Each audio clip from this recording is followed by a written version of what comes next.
Hello everyone, today I'm going to show you how to showcase the plus 18 content on Telegram chat. Make sure to watch the video to the end, not to miss any important details, like and subscribe.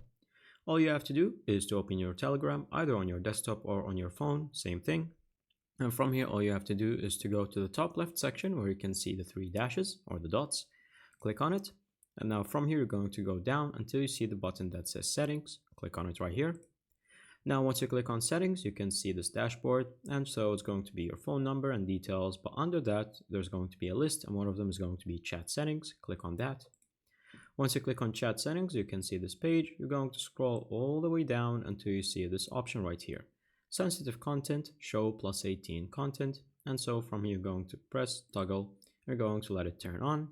Now from here, if you want it to work faster, then simply close the settings, then close Telegram and open it once again, and it will work directly. And that is pretty much it. Thank you guys for watching. See you next time. Bye bye.